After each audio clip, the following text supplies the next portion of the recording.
Can I tell you a secret? I thought starting a YouTube channel would be easy. I was 46 years old and I was wrong. 4 years and 174 videos later, I'm almost to 2 million views and I have just over 40,000 subscribers. Most of those came in the last few months. In this video, I'm going to share the 10 brutal truths I wish I knew when I started so you can grow 10 times faster. Brutal truth number 1 took me driving 8 hours to Alabama and interviewing my family to learn. Should I be worried that you think that my videos are bad because you don't watch them? No. They don't care. Your family and friends don't care that you started a YouTube channel. Even though there are over 114 million channels on this platform, most people have no desire to create videos and show them to strangers.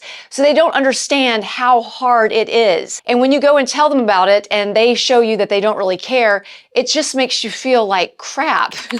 So you need to find people who also have YouTube channels so they understand where you're coming from and you guys can learn together and bounce ideas off of each other. Truth bomb number 2. I don't care how many thumbnails you see right now that say YouTube is in easy mode, just post, just start.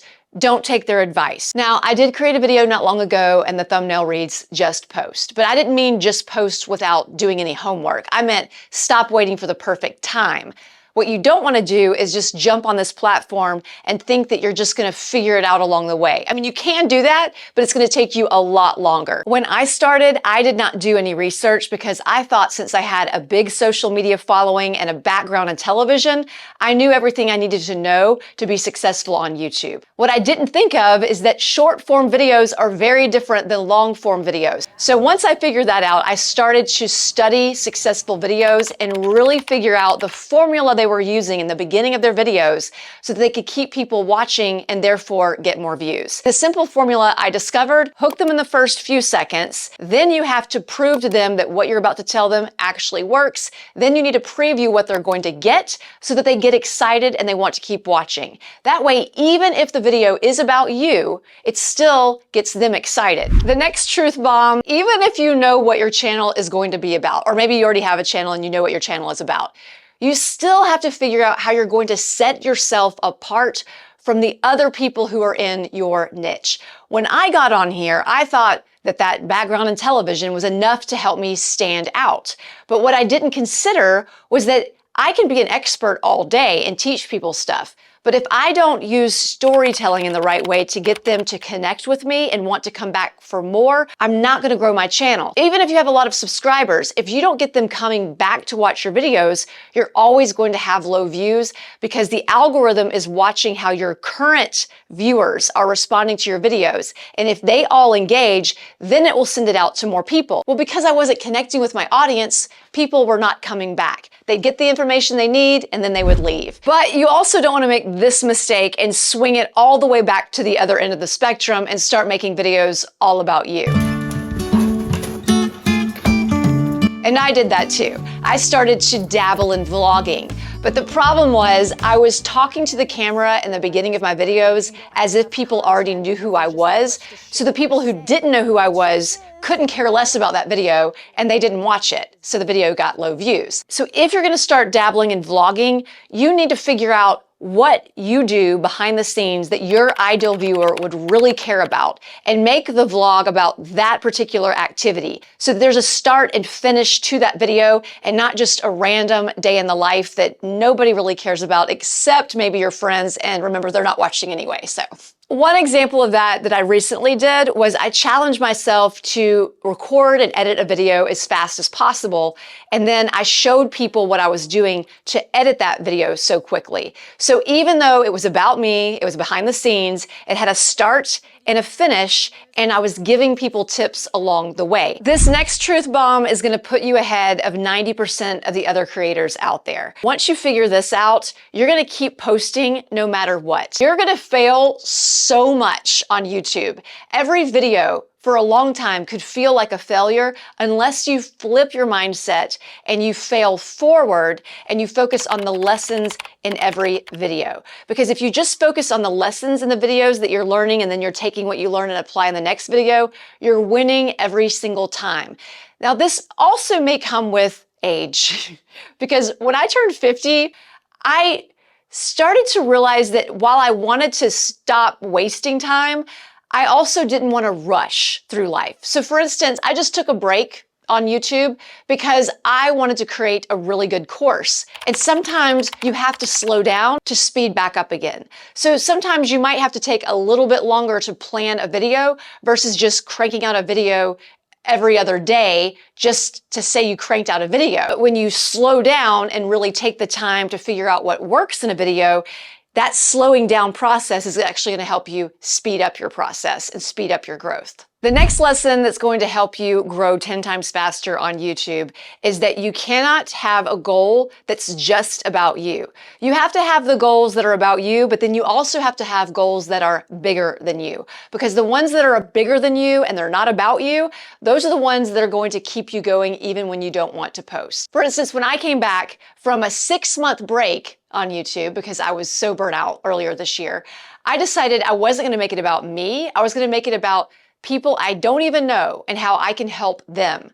And so when you have this mission goal or a purpose goal, on the days you don't want to post, you start thinking about the people that you want to help and how you want to help them. And that's going to get you back on your feet recording again. Lesson 7 that's going to help you grow 10 times faster. When I first started, I refused to miss an upload because I was so worried it would stunt the growth of my channel.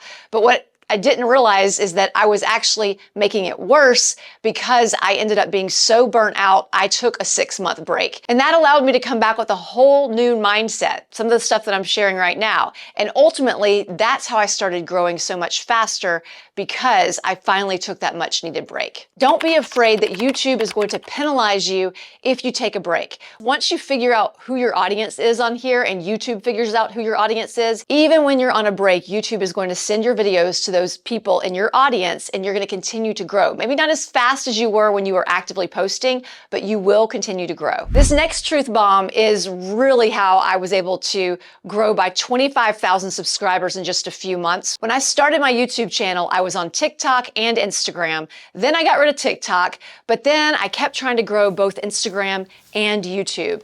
Once I let go of Instagram and put all of my efforts into YouTube, that's when everything took off because I wasn't worried about having to go post daily on those other platforms. This next truth bomb is a hard one to swallow, but have you ever thought that maybe the reason that your views are so low is because of the way you're making people feel when they watch your videos? No matter how much valuable information you put in your videos, if you make people uncomfortable or if you annoy them, they're gonna stop watching. I thought, again, because I had a background in television, I had this figured out, and I didn't. And so when I came back from that 6-month break, I challenged myself to really start focusing on my on-camera delivery. I started paying attention to the way people responded to me in the comments, and they were nice, but they told me I was loud. They told me I used my hands too much. Instead of getting upset, I mean, I did get upset a little bit. I thought, well, let me watch it. Let me start watching my videos as if I don't know who I am and see if I can see what they're talking about. Just like the camera can add 10 pounds, it also can like suck out 25% of your personality. And so I was trying to be over animated to make up for that. But instead I was just getting really loud and using my hands too much.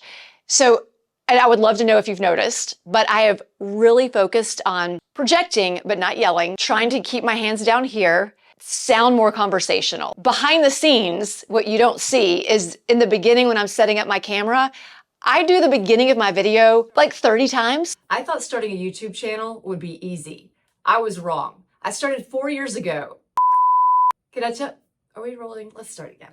Can I tell you a secret? I thought I had a background in, no.